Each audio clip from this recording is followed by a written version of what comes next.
Hi all, இன்றைக்கி ஒரு டேஸ்டியான ஹெல்த்தியான ஒரு சட்னி பார்க்கலாம். டேட்ஸ் சட்னிங்க. டேட்ஸ் வந்து உங்கள்கிட்ட எது இருக்கோ, சீடு இல்லாமல் இருந்தால் இன்னும் ஈஸியாக இருக்கும். குட்டி குட்டியாக கட் பண்ணி நல்லா தண்ணியில் 1.5 hours ஊற வச்சுக்கோங்க. இந்த பவுடர்லாம் ரெடி பண்ணி வச்சுக்கோங்க. பட் மீன்ஸ் எல்லாமே நம்மக்கிட்ட இருக்கிற பொடி ஐட்டம் தான். மாங்காய் பவுடர், ஏலக்காய் ஆப்ஷனல், பிளாக் சால்ட் இருந்தால் ஓகே, இல்லைன்னா இந்து உப்பு, அதுக்கப்புறம் தனி மிளகாய்த்தூள், கரம் மிளகாய்த்தூள், தனியாத்தூள், இது எல்லாமே எடுத்து வச்சாச்சு. நான் புளிக்கரைசல் வந்து புளி சாதம் கிண்டினதே இருந்தது, அதனால் வச்சுக்கிட்டேன்.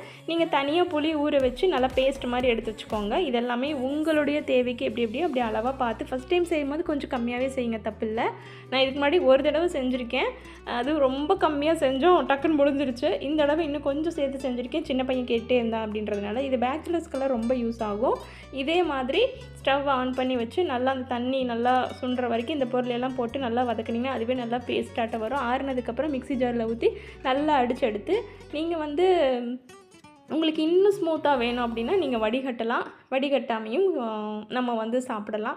நாங்கள் இதை வந்து ஃபில்டர் பண்ணலை, நான் அப்படியே போட்டு அப்ளை பண்ணிக்கிட்டேன். இது ஆக்சுவலி வந்து சார்ட்டட் ஐட்டத்துக்கு தான் மேக்ஸிமம் யூஸ் பண்ணுவாங்க. நம்ம எதுக்கு வேணாலும் யூஸ் பண்ணிக்கலாம் அப்படின்றனால நமக்கு இருக்கவே இருக்குது சப்பாத்தி அப்படின்றது சரி. அதனால் சப்பாத்திக்கு வந்து தொட்டு இப்படி உருட்டி கொடுத்துட்டேன். சின்ன பையன் தான் ரொம்ப கேட்டே இருந்தான், அவனுக்கு அதெல்லாம் செஞ்சு கொடுத்துட்டேன்.